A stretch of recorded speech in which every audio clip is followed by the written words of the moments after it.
ಅಂತಂದ್ರೆ ನಾ ಯಾವ್ಯಾವ ಟಾರ್ಗೆಟ್ ಹೇಳಿನಲ್ಲ 6 ಅಂಕದ ಪ್ರಶ್ನೆಗಳು ಮತ್ತು 12 ಅಂಕದ ಪ್ರಶ್ನೆಗಳು ಟಾರ್ಗೆಟ್ ಕ್ವಶನ್ಸ್ ಏನು ಹೇಳಿನಲ್ಲ ಅವುಗಳಿಗೆ ಸಂಬಂಧಪಟ್ಟಂತೆನೆ ಪ್ರಿಪರೇಷನ್ ನಡೆಸ್ರಿ. 6 ಮಾರ್ಕ್ಸ್ ಯಾವ್ದಾದ್ರು 3 ಬಿಡಿಸ್ಬೇಕಾ, 3 ಬಿಡಿಸಕ್ಕಾಗಲಿಲ್ಲ ಕಡೆಗೆ 2 ಅದ್ರ ಬಿಡಿಸಿ. 12 ಮಾರ್ಕ್ಸ್ 3 ಟಾರ್ಗೆಟ್ ಮಾಡಿದ್ದೀರಾ, 3 ಬಿಡಿಸಕ್ಕಾಗಲ್ಲ ಯಾವ್ದಾದ್ರು 2 ಬಿಡಿಸಿ, 3ನೇ ದಾದ ಮಾಡ್ತಾ ಬಿಡಿಸಿ ಯಾವ್ದು. ಸೊ ಈ ರೀತಿ ಮಾಡಿ ಸ್ವಲ್ಪ ಥಿಯರಿ ಬರೆದು ಬಿಟ್ರೆ ಅಂದ್ರೆ ಕಂಫರ್ಟೇಬಲಿ ನೀವು ಪಾಸ್ ಆಗ್ತೀವಿ. ಅದಕ್ಕೆ ಇನ್ನೊಂದು ನಮ್ಗೆ ಈ ಸಲ ಸಮಸ್ಯೆ ಏನಾಗಿತ್ತಂದ್ರೆ ಬಾಬ್ಜಿ ಈ ಸಲ ನಮ್ಗೆ ಸಮಸ್ಯೆ ಏನಾಗಿತ್ತಂದ್ರೆ ಅಕೌಂಟೆನ್ಸಿಗೆ ನಡುದಿನದೊಳಗೆ ಒಟ್ಟ ಟೈಮೇ ಇಲ್ಲ. ಎಕನಾಮಿಕ್ಸ್ ಮುಗಿದ ತಕ್ಷಣ ನೆಕ್ಸ್ಟ್ ಡೇನ ಅಕೌಂಟೆನ್ಸಿ, ಪೊಲಿಟಿಕಲ್ ಸೈನ್ಸ್ ಮುಗಿದ ನೆಕ್ಸ್ಟ್ ಡೇನ ಅಕೌಂಟೆನ್ಸಿ ಇತ್ತು. 1 ದಿನ ಅಥವಾ 2 ದಿನ ಟೈಮೇ ಇಲ್ಲ ಅಕೌಂಟೆನ್ಸಿ ಸ್ವಲ್ಪ ತಯಾರಿ ನಡೆಸಕ್ಕೆ. ಅದಕ್ಕೆ ನೀವೇನ್ ಮಾಡ್ಬೇಕು ಅಂದ್ರೆ ಯಾವ ಪೇಪರ್ಗೆ ನಡೆದಿದ್ದು 2-3 ದಿವಸ ಹಿಂಗೆ ಸ್ವಲ್ಪ ಜಾಸ್ತಿ ಗ್ಯಾಪ್ ಇರ್ತಾವಲ್ಲ ಅವಾಗ 1 ದಿನ ಅಕೌಂಟೆನ್ಸಿನೂ ತಯಾರಿ ನಡೆಸ್ತಾರೆ. ಹಂಗೆ ಮಾಡಿ ಕವರ್ ಮಾಡ್ಕೋಬೇಕು. ಇಲ್ಲ ಅಂದ್ರೆ 1 ದಿನದೊಳಗೆ ಅಷ್ಟು ಟಾಪಿಕ್ ಕವರ್ ಮಾಡೋಕ್ಕಾಗಲ್ಲ. ಅರ್ಥ ಆಯ್ತಾ ನಾ ಹೇಳೋದು? ಸೊ ಅದಕ್ಕೆ ನಿಮ್ಮ ತಯಾರಿ ಗ್ಯಾಪ್ ಇರದೇ ಇರೋದ್ರಿಂದ ಸ್ವಲ್ಪ ಉತ್ತಮವಾಗಿ ನಡೆಸ್ರಿ. ಜೊತೆಗೆ ನೀವು ಕ್ಲೋಸ್ ಇದ್ದಂಥ ಫ್ರೆಂಡ್ಸ್ನು ಜೊತೆಗೆ ಕರ್ಕೊಂಡು ಹೋಗ್ರಿ, ಅವ್ರಿಗೂ ಲೆಕ್ಕ ತಿಳಿಸ್ರಿ, ಅವರು ಪಾಸ್ ಆಗಿ. ಇಲ್ಲೇ ಕ್ಲಾಸ್ ರೂಮ್ ಒಳಗಷ್ಟ ಜೋಡಿದ್ದು ಅವ್ರನ್ನ ಬಿಟ್ಟು ನೀವು ಡಿಗ್ರಿಗೆ ಹೋಗ್ಬಾರ್ದು, ಅವ್ರ ಮತ್ತೆ PUC ಗೆ ಉಳಿಸಿ. ಯಾಕಂದ್ರೆ ಈ ವರ್ಷ ಬರೀ 2 ಆನ್ಯುವಲ್ ಎಕ್ಸಾಮ್, ಪ್ರತಿ ವರ್ಷ 3 ಇರ್ತಿತ್ತು. ಹೋದ ವರ್ಷ 10 ವರ್ಷ 3 ಎಕ್ಸಾಮು, 1ನೇ ಫೇಲ್ ಆದ್ರು 2ನೇ ಫೇಲ್ ಆದ್ರು 3ನೇ ಚಾನ್ಸ್ ಇರ್ತಿತ್ತು. ಈ ಸಲ ಇಲ್ಲ, 2 ಅಷ್ಟ. ಅದಕ್ಕೆ ಆ ಸಮಸ್ಯೆ ತಂದ್ಕೋಬೇಡ್ರಿ. ಇನ್ನು ಲಾಸ್ಟ್ಲಿ ಎಷ್ಟು ಸಾಧ್ಯನೋ ನಮ್ದೊಂದ ಸಬ್ಜೆಕ್ಟ್ ಅಲ್ಲ, ಎಲ್ಲಾ ಸಬ್ಜೆಕ್ಟು ಮ್ಯಾಕ್ಸಿಮಮ್ ತಯಾರಿ ನಡೆಸ್ರಿ. ಮತ್ತೆ ಎಕ್ಸಾಮ್ ಹಾಲಿಗೆ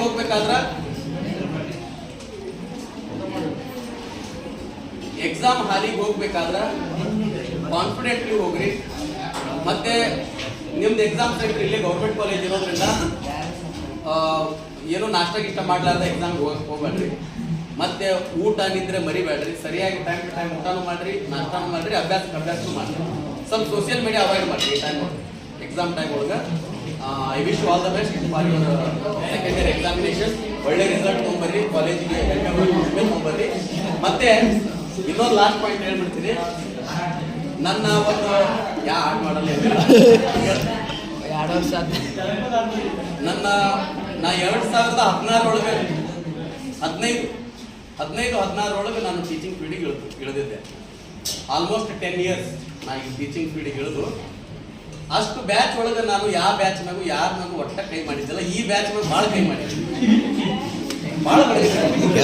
ಹಂಗಂತೇಳಿ ನಿಮ್ಮ ಜೂನಿಯರ್ಸಿಗೆ ಒಬ್ಬರು ಬಡಿದಿಲ್ಲ. ಮತ್ತೆ ಏನು ಟ್ರ್ಯಾಕ್ ಇರಲಿ, 10 ವರ್ಷದೊಳಗೆ ಒಂದು ವರ್ಷ ಯಾವ್ದಾದ್ರು ಹುಡುಗರಿಗೆ ನಾನು ಜಾಸ್ತಿ ಬೆಳೆದಿರೋ ಅಂದ್ರೆ ನಿಮ್ಮ batch. I am extremely sorry for that. ಮತ್ತೆ ಇದ ಬ್ಯಾಚಿಗೆ